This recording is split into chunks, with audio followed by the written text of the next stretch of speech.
Yeah, so my name is Prabhant Singh, and I'm a master's student at University of Tartu, and I'm passionate about security and data science. So first of all, can someone tell me how many of you have a data science background? Okay, great. So this talk would not be very mathematical. It would be more on general introduction of adversarial machine learning and why should we care about it. So, okay, I think that's, yeah, so I'll be covering what is adversarial machine learning, what are the goals of adversarial examples that we generate, and algorithms to craft adversarial examples. And if I have any time left, then we'll discuss the defenses against the adversarial examples. So can anyone tell me here in 1 or 2 lines what is machine learning? Anyone? Okay, really? Yeah. So yeah, that's great. So now what is adversarial machine learning? Basically, in the speaker notes, it's like it is a novel field of research between the intersection of security and machine learning. So it's basically security plus machine learning, but not having the application of machine learning in security, but the application of security in machine learning, where we find out the vulnerabilities in the basic machine learning algorithms. And this is a pretty hot field right now. I'll be describing why. So first of all, let's look at the history of adversarial machine learning.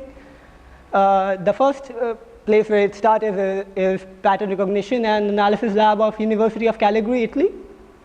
And now almost everyone does it because there was a paper in 2005 by Christian Singh of Google who described on inclusion property of neural networks, where he described why that there was something called as adversarial examples in neural networks, in which if we tweak the input image in a way that then it will generate the wrong output.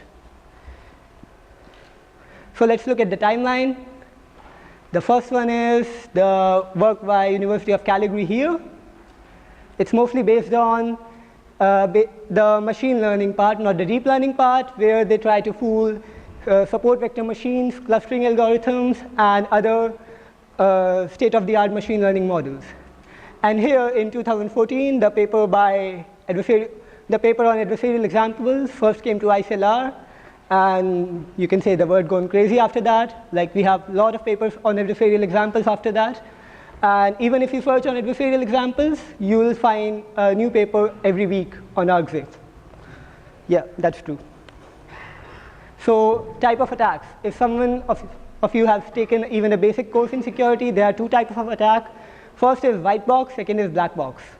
In Whitebox attack, so in this perspective, Whitebox attack refers to the attack in which we have the knowledge of machine learning model, which means that I know which network architecture my CNN or RNN is using. And in Blackbox attack, I don't know which architecture it is using. So Whitebox attacks are pretty easy. Blackbox attack sounds pretty difficult, but they are also easy, sometimes even easier than Whitebox. So the ways to attack. The first one is poisoning the training data set. So if you want to read more about it, it's more on the University of Calgary website, where they poison the training data in such a way that the data will look the same to the user, and it belongs to the same class, but if you train any SVM or any other machine learning algorithm on that data, then it will generate the wrong example. The second one is crafting adversarial examples. It's basically a test time attack. It means that we have the perfect, you can say computer vision or text analysis algorithm, and then I craft the input in such a way that it will generate the wrong output. Okay. So what are the goals of adversarial examples? The first goal, why are we really doing it? The first one is confidence reduction, where we reduce the confidence of the output class. Basically, if I'm showing a rabbit to a, you can say, inception model working on ResNet or something, then it will generally give it the prediction of 95%. But with adversarial examples, we can reach to a prediction of around 60% for the same thing. The second one is misclassification, which simply means changing the output class in any way.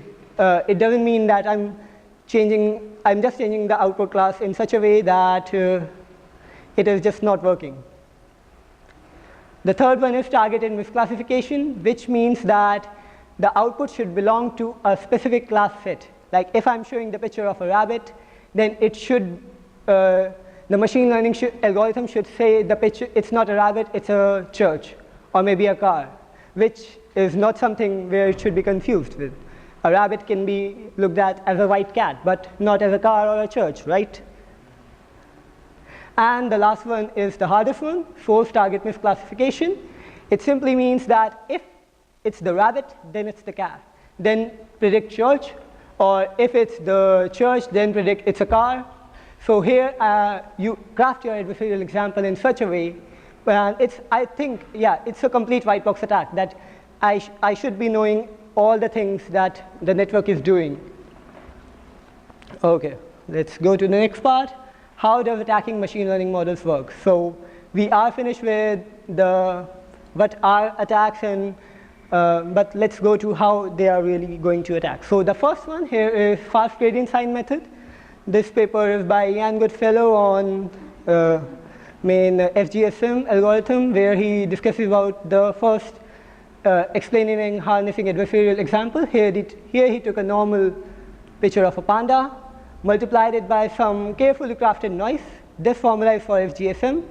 I won't be describing it, as most people won't get it. Yeah, and here the confidence is panda, 57%. Here the confidence is gibbon. Gibbon is also a kind of animal. 99.3%, if you can see from the backside. Yeah, so that's what really happens in computer vision algorithms, that the output can be anything. Like here, it is the noise is crafted in such a way that it will produce the output of a gibbon, not anything else. So if I would have supplied anything over here, it would have been given. So that is targeted misclassification. Here it is the second paper where you can see that here they are giving guitar 98% and penguin 99%. I think it's also it's AlexNet, yeah. And here, if we have devoted the images in such a way through evolutionary algorithms that it's a completely devoted image. I don't think it looks like guitar from any way, and it's not looking like penguin from any way, but it is still giving the output confidence as 99.99% for both guitar and penguin. And this is like, I'm not from NLP background, so I really don't have a lot of idea about what is it doing. But here, after I read the paper, I figured out that they are changing the NLP pause tag location and crafting a sentence in such a way that it will describe the wrong output. So like, let me read it, if you cannot see it from the back. So there's an article, and they are using the squad data set on BDAF and Zimble. I think it's by Stanford, yeah. And it's like Peyton Manning became the first quarterback to ever lead two different teams to multiple Super Bowls. He's also the oldest quarterback ever to play in a Super Bowl at the age of 39. The past record was held by John Elway, who led to the Bronx, blah, blah, blah. And the output, and when the question is asked, what is the name of the quarterback who was 38 in Super Bowl 33, then it is say John Elway, which is the right answer. But here, I'm asking this area, the one highlighted in blue, it's the adversarial input.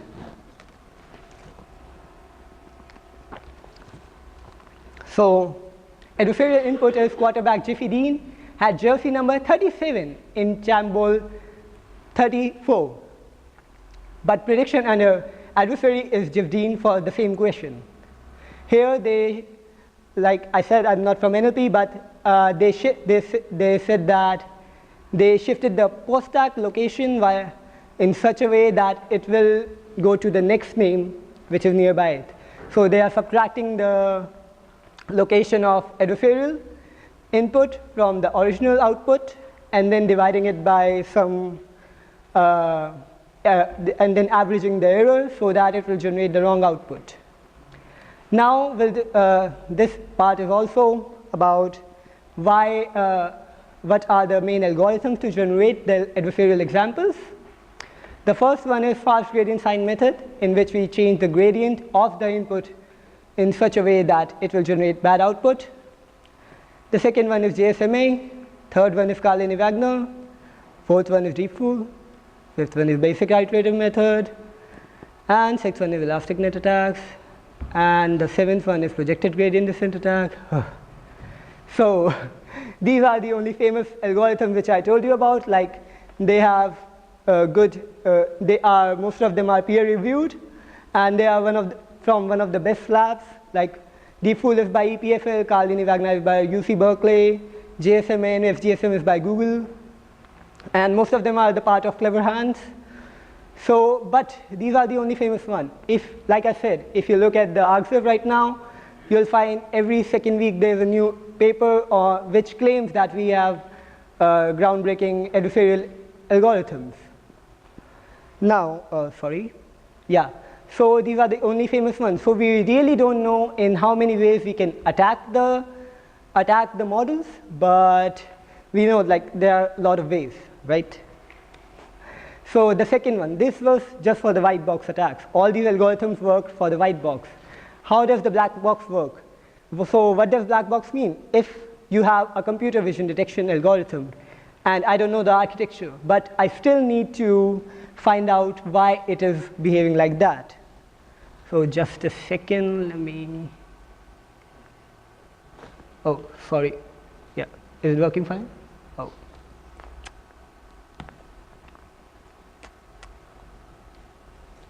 Yeah. Oh, fuck. Sorry. Yeah, can you help a bit? You want to get this on there? No, just to get that only. Like, I was searching for the speaker notes. No, just that thing, but remove that thing. Like, my keys are not working right now. The keys? Okay, Yeah. You want to click on it? Yeah, better. So in Blackbox, so the main practical application of adversarial examples come in the Blackbox attacks, because first, nobody really tells about what architecture they are using unless they are using the open source version, right? So if I'm having a computer vision algorithm in a self-driving car, then I won't be publishing my algorithm to the entire world. So then there is a question arises of black box attack, and how can it even be possible? The answer is transferability, yeah. And there have been a lot of research on transferability, but nobody really knows why it works. The last paper, and the most, you can say, trustworthy paper, which describes it, says that when we edit adversarial examples and change the inputs, then they are not being changed just for 1 or 2 dimensions. Sometimes the adversarial examples changes the input in 25 to 30 dimensions. And they describe the concept of adversarial subspaces, which means that most of the models have intersecting adversarial subspaces.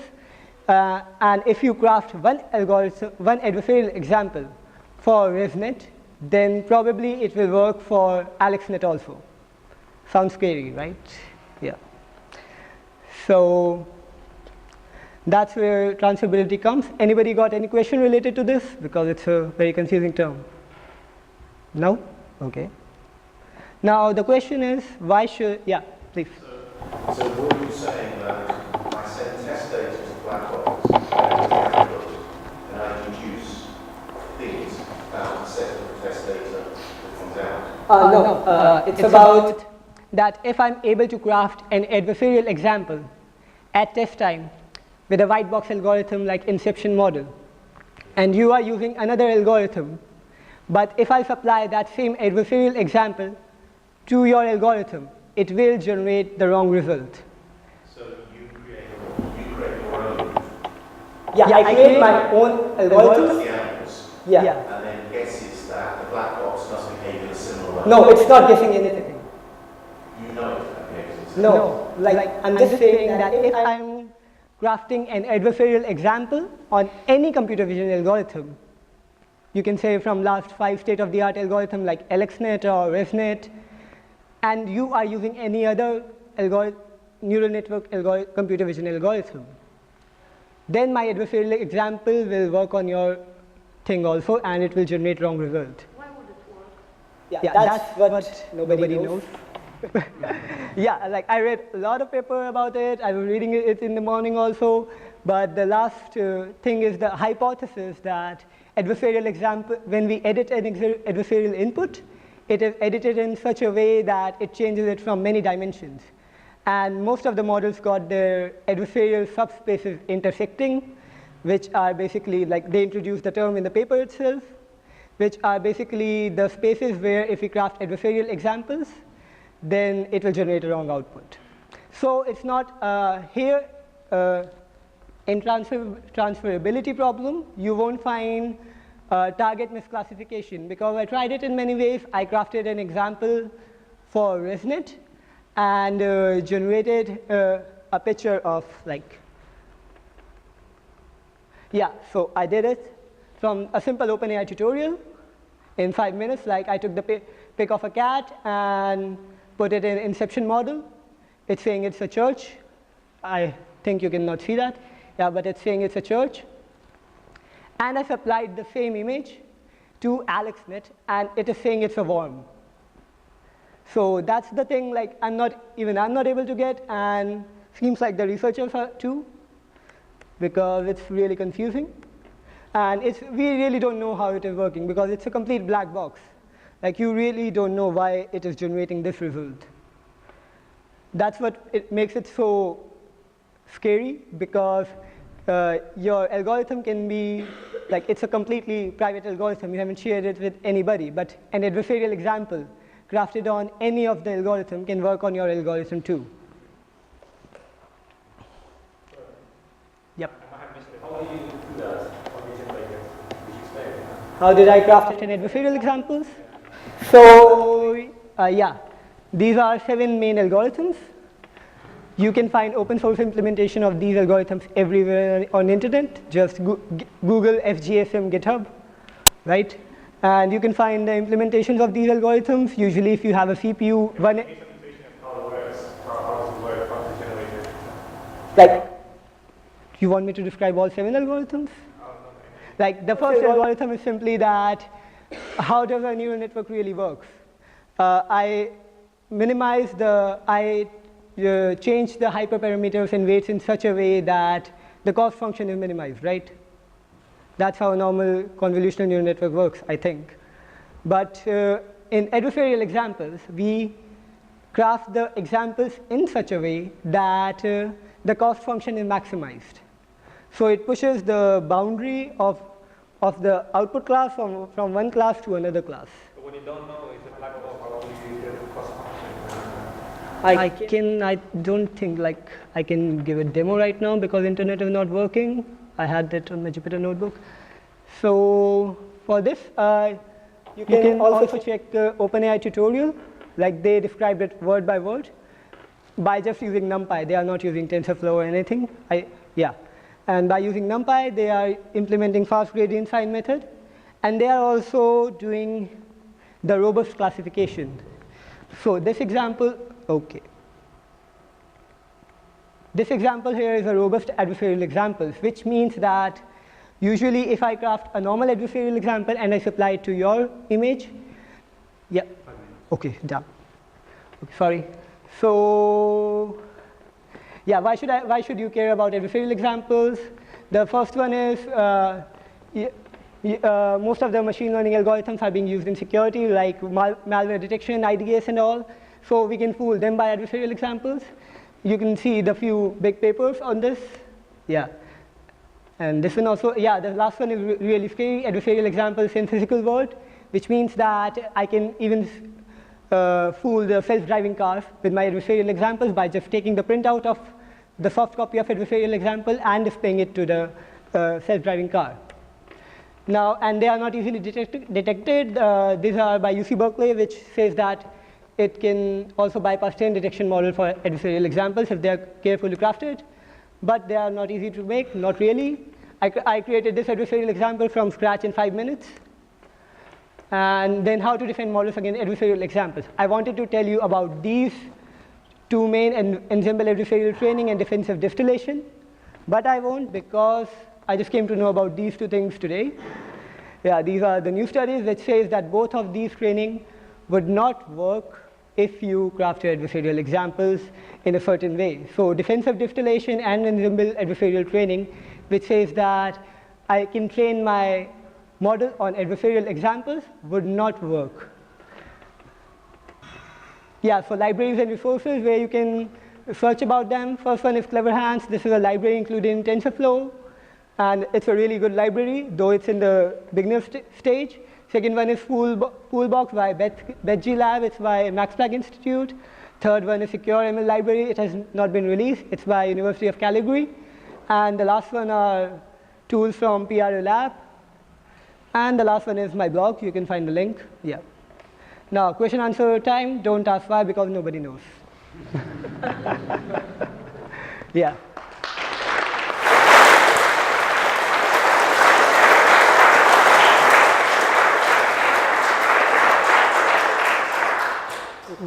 Thank you. It was very good. Okay. We have a couple of minutes for questions. After this session, we are going to the main room for the lightning talks. Okay. Will you be around for the rest Yep. of the weekend so you can talk about machine learning over the next couple of days? Okay, Any good. other questions at the back? Yes. We tried this to machine learning on network security systems like IDS and IPS. I was not able to find any open source implementation of a machine learning ideas, so I was not able to. But okay, then we'll surely have a talk. Yeah. But you can apply it to the Android malware detection systems, and it works. Yeah, so that's pretty scary. Yeah. Have you seen this applied to the normal regression and classification part? Yeah, if you Google like the University of Calgary, here, the PRA lab, University of Calgary PRA lab, they have the entire research, not on deep learning, but on basic machine learning, where you can even generate adversarial clustering and adversarial examples for support vector machines. Yeah. Yes? I was wondering about more metrics you use to successfully set building. Can you be a little louder? Yeah. Do you have any common metrics for evaluating the susceptibility of the network to those examples? Do you want to compare two networks and say this one's more robust? You just, that's not any metric, you just supply adversarial example and see which one is working good.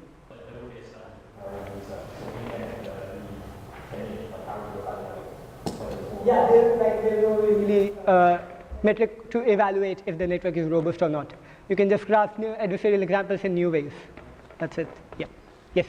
Question on transferability. So you say that if you have an adversarial example for one algorithm, then it tends to work for another algorithm if you have no insight for that second one. Is that true across different classes of classification? So for example, let's say you have algorithm A and algorithm B that are very different classes of classifier, or different types of classifier.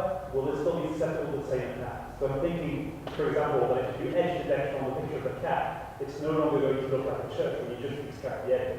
Yeah, I just told you, like transferability is not forced target misclassification, it's just misclassification. Like if I made my adversarial example in such a way that it will predict the picture of a church to a cat, here, like I told you, like this thing gave on ResNet, it is giving the output of a church, but then I supplied this same adversarial output to AlexNet, and it was giving me the output of a worm. So like this is still the big thing. Yeah. Any other question? Yeah. Is the modification that you make to these to cause them to misclassify, is that modification, does it have any sort of signature that can be detected? No. Okay. Not really. Like I wasn't able to find it. Like signatures usually exist when I think we do malware classification, but not here. Yeah. Okay. Okay. Thank you. Thank you. I'll take that in the end. That's not, Okay, great. Again.